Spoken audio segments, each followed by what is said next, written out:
Okay, so today we're exploring digital marketing as a business pathway with Jade, who's a young entrepreneur in the digital marketing space. Digital marketing is one of the most visible and widely pursued models in the online business sector. It's often treated as the default starting point, something everyone should be doing if they want to grow online. But digital marketing isn't just about posting content or understanding platforms. It's a model built on ongoing visibility, attention, and relevance. And those come with real demands over time. In this conversation, we're not here to talk about tactics, algorithms, or growth hacks. We're here to look at a fit. We'll explore what digital marketing actually asks of someone in practice and what it supports well, where it creates pressure or dependency, and how it interacts with real life capacity and seasons. The goal isn't to convince you to choose this pathway, it's to help you understand whether it fits you now. So let's begin. Welcome, Jade. Hi, everybody. Jade, when you are operating a digital marketing led kind of business, what does that actually mean in practice? Like, what is doing the real work in your business when things are going well? Sure. So essentially, um, when you think about what digital marketing is, it's essentially marketing and promoting various digital products for people to buy. So whether it's an e-guide, a template, ready-to-use products, or training programs, you're essentially promoting digital products on various social media platforms. In my case, I promote by posting on two platforms. I promote on Threads and Instagram primarily. Um, I sell a few low ticket items that I created, as well as training programs that have been made by other digital creators, which is often also referred to as affiliate marketing. Right. Great. So, in your experience, what kind of life seasons does digital marketing generally work well for? And when does this pathway feel supportive rather than demanding? That's a great question. I've noticed that digital marketing seems to be a pretty attractive option for folks like stay-at-home moms and even retirees, just because their schedules are a little bit more flexible to some degree. But to be honest, it really can work for any kind of profession, personal situation, or season of life. I think the one thing to keep in mind, regardless of, you know, your individual personal situation or season of life, is that the ramping up phase actually takes a lot of time, attention, and resilience. So whether you're a stay-at-home mom or a working professional or anything, it's that early phase when you're building up the business, where you need to kind of expect to put a lot of time and thought into it, whether you're trying to create a post between nap times for the kids, or you need to wait to get home to respond to comments and direct messages after work. You should expect that there is a bit of juggling, at least in the early stages of digital marketing. Right. And do you think there are struggles that are associated with this pathway, even if there are capable or talented people doing the work? What situations or seasons tend to make this unsustainable? Um, so as I'd mentioned earlier, the early phase can be a kind of, it's a bit of a grind. It can be, quite demanding. And so I think folks who maybe struggle with consistency and motivation might find it a little bit more challenging than others because, that grind. And early on, you might not actually see the fruits of your labor quite yet. And so to basically kind of build that motivation and continue to want to press on is really important. So, for example, any kind of win, whether it's a big win or a small win, should be celebrated. Some folks kind of are very particular in their thinking, and to them a win is only a sale. So and if that's the case, and you haven't made a sale in your first, let's say couple months, as you're building your business, that might be a little bit disheartening for those kinds of people. And so my recommendation would be, celebrate things. For example, gaining your first 100 followers on a particular platform. I mean, anything is big. Learning a new skill, is something that can be helpful. So use those as motivation. If you can. As far as seasons, that's actually another really, really good question as well. I would say that if your job, the current job that you're in, is particularly demanding during the off hours, I wouldn't recommend digital marketing because um, you kind of need that mental space so that you could, to devote to and succeed at digital marketing. There's a lot of pivoting, making adjustments is needed because you're learning still. But if you've got like a very, very demanding job that, let's say, I don't know why the first thing that comes to mind to me is like an ER doctor or something like that, where you're getting pulled away for different reasons.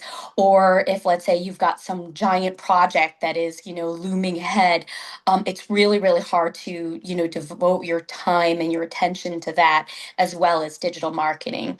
Also, maybe, I guess, students who are in the middle of their school year or semester for the same reason. I think some college students, have started getting into digital marketing, and I believe they usually get into it during, like, the summer seasons or something like that. So. Yeah, great. Okay, awesome. So you've kind of talked a little bit about um, people's capacity already, but when we think about capacity, it's not just about time, is it? It's about emotional capacity, energy, all of those sorts of things. What are the demands that people underestimate, especially in the beginning? Oh, that's another great question, Kim.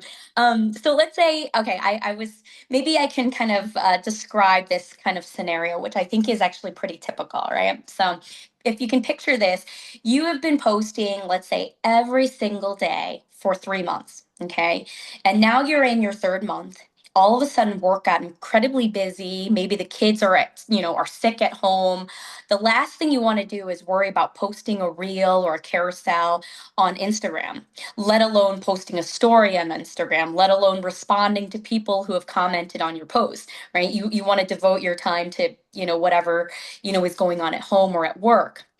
Um, so then let's say you've got all of this going on, but then you feel this need that you still have to continue to post because you need to continue your presence on social media. Okay, I used Instagram as an example because there's different facets, but then, as I had mentioned before, I do Instagram and I do Threads. So now you couple that with, the same kind of thing on Threads, posting on Threads, responding, commenting, engaging with people who've actually become your followers and your friends, and giving them the time and attention that they deserve. All of that, in addition to everything that's going on. And who knows, you might even be in a situation where you're just, kind of, you don't have a good idea to post, that day or that week. So that all builds this pressure, right? That sometimes is what can cause this bit of burnout for various creators and digital marketers, because you feel that you need to do a lot, but you either that day you don't want to, or you're not prepared to, or you have other things going on. Yeah, yeah, 100%. Um, so when digital marketing works well, what does it enable that other pathways might not? What do you see as the So, real leveraging point? oh yeah, yeah. So digital marketing, when I was looking into it, and considering digital marketing, one of the most attractive things about it was you don't have a ceiling. there are certain other types of marketing or various businesses where the outcome is based on what you put into it. And here you're building this system. The idea is that you're building this system that can eventually at some point kind of run on its own, and you can obtain passive sales, and put much less work into it. So, there, for one thing, there's an incredible satisfaction knowing that something you created led to a positive outcome. And it makes it even better when this positive outcome came passively, like you're out living your life, you're having lunch with your friends, you're spending time with your family, or even grocery shopping, and sales are coming in, and you're not actively, doing, something, to make that Yeah. money. You've already put that in place. Exactly. And so I would say when digital marketing is kind of running the way it should be, is successful the way it was envisioned, you've built systems in order to streamline the work that that you put into it. Where you might put in maybe a few hours a day at most, but making consistent sales while you're out living like the best life, and that's really the big flex. Right. Okay, so that's the primary upside, and it's a pretty big one. What would you say is the hidden cost that people don't really realize up front and discover later?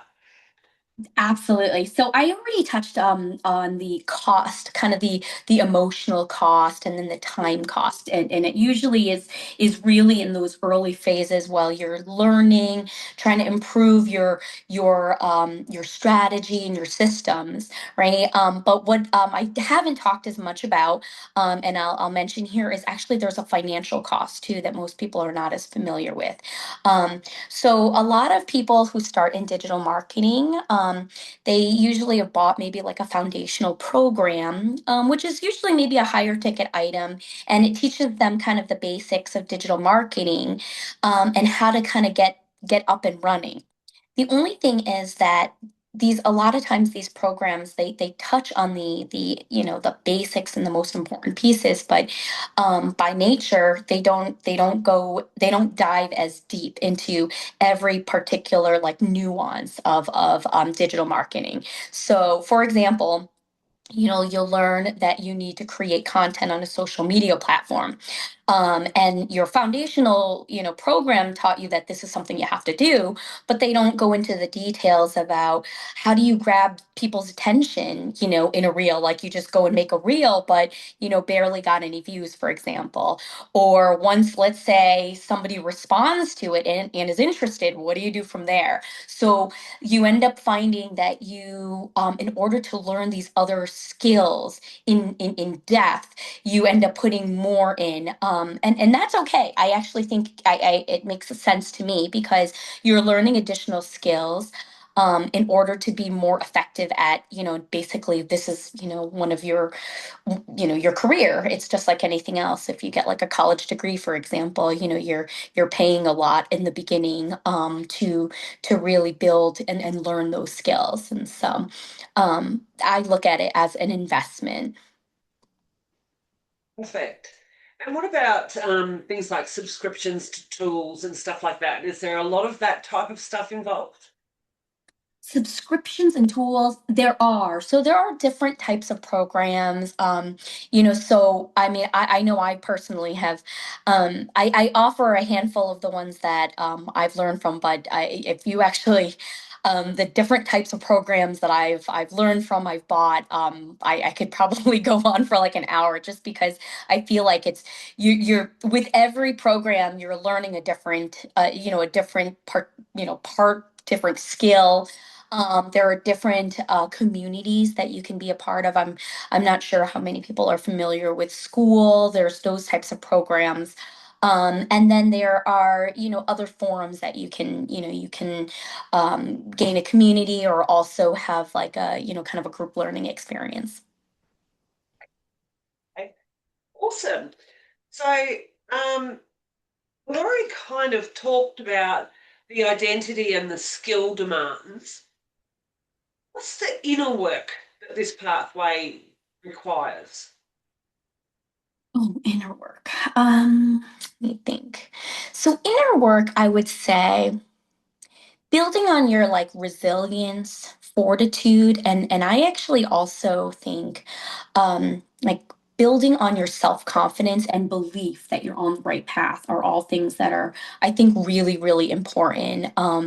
Things that you need to work on as far as like your mental, well-being, because we touched on this earlier too. You might not actually see those multiple sales in the first few months, but to believe in yourself and believe in what you're doing to continue going on to get to that point. I think a lot of digital marketers sometimes, sadly, they quit before things get good.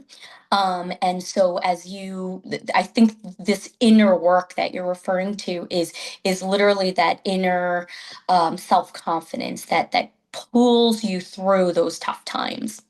Yeah, yeah. I totally agree. Totally agree. And excuse me, I'm having trouble with my allergies today. So Don't worry. anyway, um, okay. Final question for you. For someone who feels really drawn to digital marketing after hearing this conversation, what would you say would be the sane first step? And where can they learn or explore this pathway in a supported environment rather than a hustling environment? Oh yeah, yeah, definitely. So it's funny. I actually only recently came across a program that a lot of people had been raving about it for a long time. It took me a little bit of time to figure, to give it a try, but I actually regret not starting it sooner. It's called Win the First 30 Days, and the reason why I liked it so much, I actually used it as a reboot for my own digital marketing journey. But a lot of people used it early on. It's sort of like, I would call it, well, it's called 30, Win the 30, because it literally is this program that allows you to not have to guess every day. You've got, you're following a system as opposed to you trying to develop your strategy. And of course, for early digital marketers, sometimes that's a lot easier said than done. So it actually teaches you on a daily basis what to do in order to basically win your first sales early on. And I know people who started with that program started making money before I did. And so I actually strongly recommend that program. It helped me reboot my own digital marketing business as well. So I offer it on my store, as well as some other. I have a couple of really good freebies. I had talked about burnout a lot. Actually made a freebie for busy moms for the same reason. Just in the hopes of making things a little bit easier for folks. I had also mentioned, I had talked about the reels and ways to grab people's attention. That's another program that I've actually loved because it helped me grow my followers on Instagram as well as improve my content. That was the Wealthy Reels strategy. And so those are a few of the programs that I strongly believe in, as well as if you are interested in Threads as a platform. One of the big programs is Threads to Millions, which kind of teaches you the psychology of that particular platform and how to gain, followers fairly quickly, as well as monetizing. So those are just a few things that I've grown to love as far as programs. Great. And if anybody wants to follow you or get in touch with you, where would we do that? Oh, for sure. So my handle is at strategic advancements with an S ending. So if you search on Instagram or on Threads, it comes up as the same. So yeah, people are welcome to look there. I also have a Beacon store, and so it would be beacons.ai/strategic advancements. So you can find me there as well. Perfect. And we'll link that in the comment section under this video as well. Thank you Awesome. so much. It's been great having this discussion. I really appreciate the time that you've put into, thinking through those answers and giving us some real solid insight into digital marketing. So thank you so much, Jade. Thank you, Kim. Thanks so much for thinking of me and having me on here today. And I hope my answers, have helped other people kind of get a good idea about what digital marketing is like, the good, the bad, and just different, insights to keep in mind.